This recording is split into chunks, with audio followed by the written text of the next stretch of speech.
since April 5th.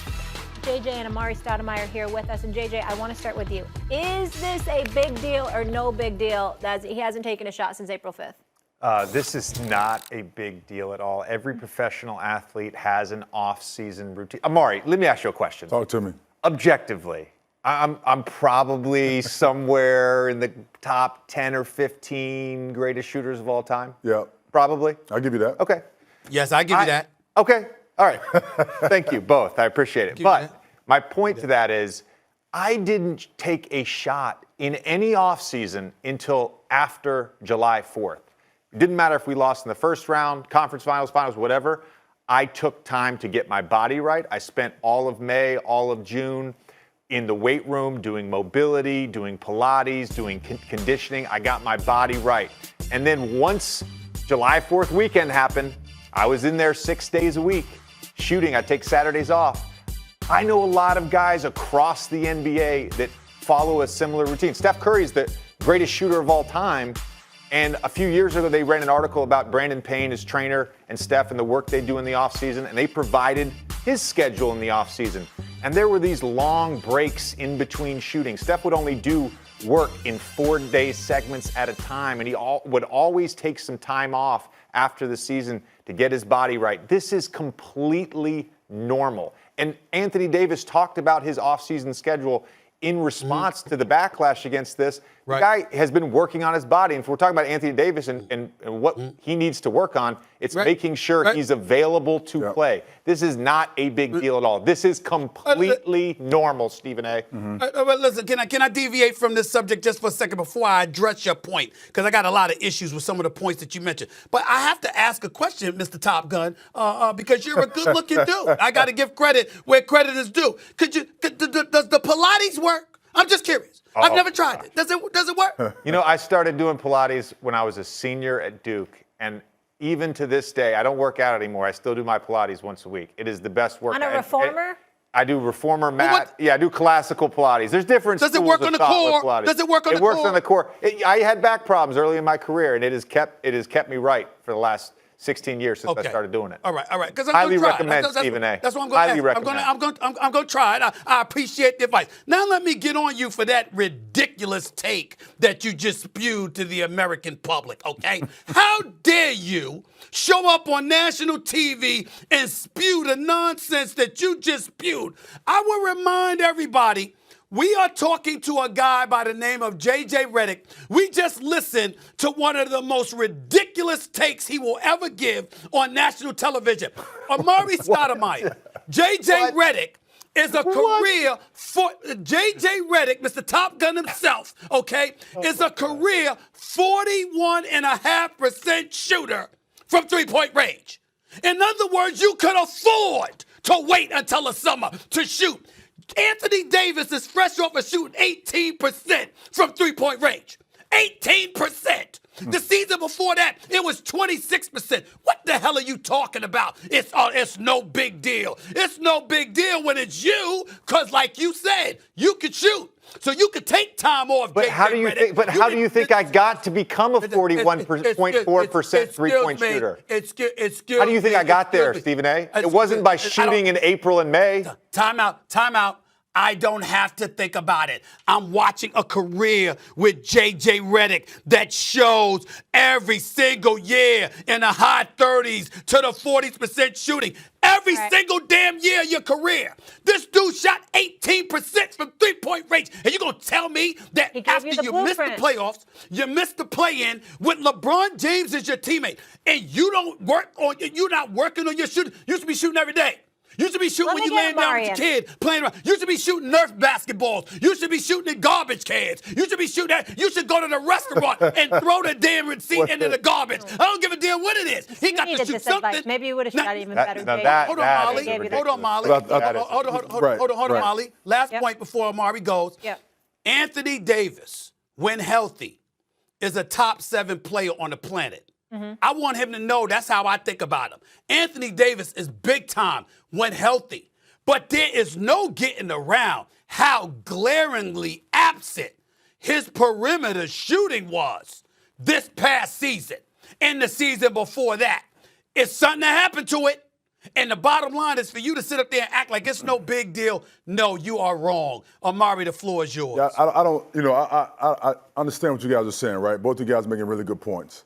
And I think what Jay is saying is that for Anthony Davis, what we need him to do is get healthy, right? So you want to take at least a month and a half to get your body in order, get yourself in shape, and then get prepared for your training. Every summer you train, you elevate your training depending on your progress within your training regimen, right? So you start out with agility, you start out with corrective exercises, you build up to explosiveness. So it's a strategic planning for training in the summertime. Now, granted, Anthony Davis is not J.J. Redick, right? J.J.'s one of the all-time great three-point shooters.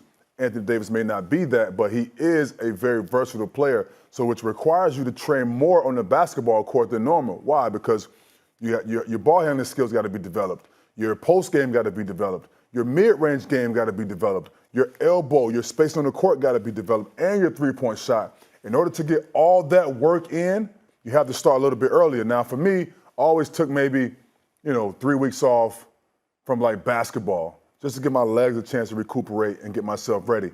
But 2 months, 2.5 months is a little bit stretched for someone who needs to work on his game and try to get to a championship caliber space. So I don't think it's a big deal. But I do think Anthony Davis should start first of all, make sure his body's healthy.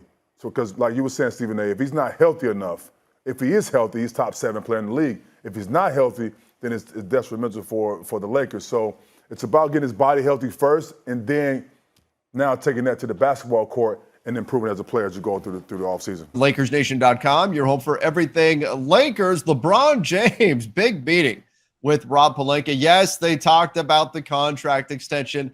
A little bit. That's out there. He's got all the way until June 30th to sign that thing if he decides. I don't think there's a whole lot of mystery in terms of what that contract could look like or anything like that. So I think the time will come when he does eventually sign that extension. I believe they're going to work something out. But in that meeting, they talked a lot about a number of other things, including Darvin Ham's plans. Darvin Ham was part of the meeting as well, what the team would look like, as well as Rob Pelinka and his tinkering with the roster.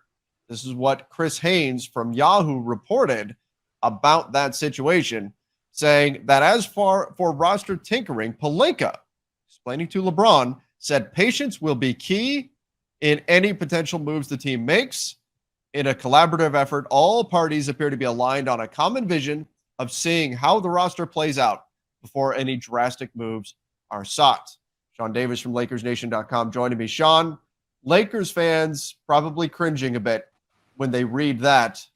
Patience is needed and all parties aligned in the common vision of seeing how the roster plays out before any drastic moves are sought. That sounds like a team that is going into next season with the current squad intact before they swing any big trades. Do you buy it? No, I don't buy it. This goes back to a previous sentiment, I feel, where the Lakers are trying to pull back the curtain and be like, you know what? Darvin believes in it. He's on a 4-year contract, so we believe in him. You know what? Who cares if we go into next season with the current roster? We feel fine. I think they're somehow trying to pretend we forgot all about Rob and Jeannie saying we're not done making moves with this roster. Like, we're supposed to forget that Russ fired his agent a few weeks ago. Like, we're supposed to forget. In the firing, his agent kind of screwed himself over by saying, oh, yeah, Russ wants out, essentially. No, I don't buy it, but sure, I guess. And I actually feel a little bit more confident. I like how this is worded. Pelinka explained patience will be key in any potential moves the team makes, and that they are aligned on a common vision. Look, I know Laker fans, we have all been kind of impatient, not impatient, growing a little bit impatient, wanting moves to be made. But, man, if we get Kyrie Irving, that's another really good offseason by Rob Pelinka, because also the process that Rob has went through to get this done. He didn't just give up 2 first-round picks and give up extra compensation at the time and overcompensate, which is what our biggest criticism has been. It's been lack of asset mismanagement rather, from Rob. So I like that they're expressing that patience will be key and that they're aligned on that. And then my last thing, Trevor, I've told Laker fans on this on Spaces, hashtag Spaceman, all the time that if you want Kyrie Irving, the best thing that has happened is that nothing has happened. Because that means that it's still a very likely chance that we can land Kyrie Irving, or at least it's on the table, and that it hasn't been just scratched off the drawing board yet, and they're moving on. By being patient, and it's not a fun word. It's not something you want to hear. Lakers fans dealt with the worst season in Lakers history last season, right? Not record-wise, but in terms of fan experience, it was awful to go through. Terrible. Worst ever.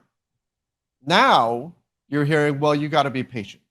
People don't want to be, people want to say, no, make moves now. Get this done. Fix this. You can't go into the season with the roster as is. They're saying be patient. But look what patience has got you so far. By waiting, by being patient, now look what's happened with the Kevin Durant situation, right? If the Nets were reluctant to trade Kyrie Irving before, the Lakers might have panicked and said, oh my gosh, okay, here, Indiana, take 2 first-round picks. Instead, they were patient, and now suddenly the Kevin Durant situation is kind of shifting, and that could also shift the Kyrie Irving situation, and maybe you do walk away from the summer with Kyrie Irving. Patience has so far created potentially some opportunities for the Lakers. Now, again, you do have that kind of soft deadline of training camp, but I think that patience is important here, as frustrating as it can be for fans who just want to see something get done. But I'll tell you, there's another piece to this, and we got to make sure that we mention this. This is coming out of that meeting. What was every team in the NBA waiting for that's been trying to trade with the Lakers, whether it's the Pacers, whether it's the Spurs, whether it's the Jazz, the Nets, everybody. They were waiting for LeBron and the Lakers to meet and LeBron to say, I will sign an extension if you do this trade that trade. Change this roster and I will sign this extension that you want me to sign. That's not what's coming out now.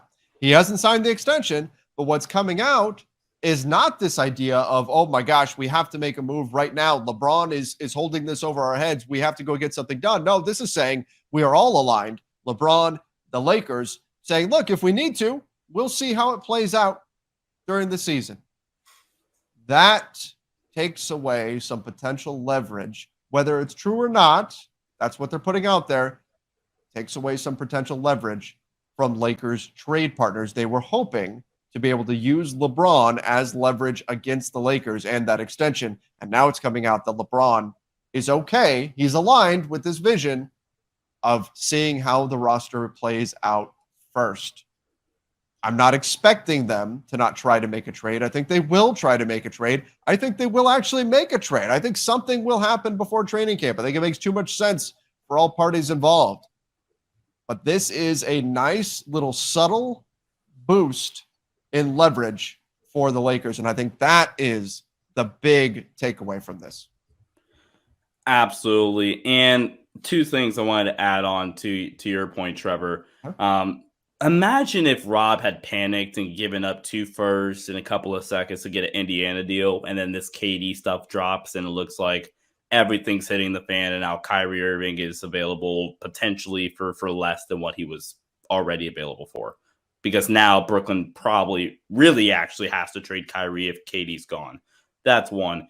And then 2, I've also had a lot of Laker fans saying this, like, hey, like, shouldn't LeBron just wait it out all the way to June 30th because that's when that's as far as he can wait.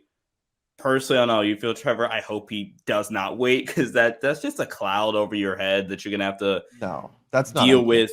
That's not a deal, man. Like that, you can come off a 25-point win and somebody's gonna be in media saying, "Hey, LeBron, when are you signing that contract extension?" Like, personally, just get it done, please. But no, I do think it's a good thing that in the article it was not reported, hey, LeBron is putting immense pressure on Rob Pelinka to get a deal done before a trade is made. That is the best news coming out of this article, that was not included in there. Hopefully it is true. And Haynes also mentioned, this is something we've been asked about, that LeBron will indeed be getting the guys together for a mini camp. He did it in Las Vegas in years past.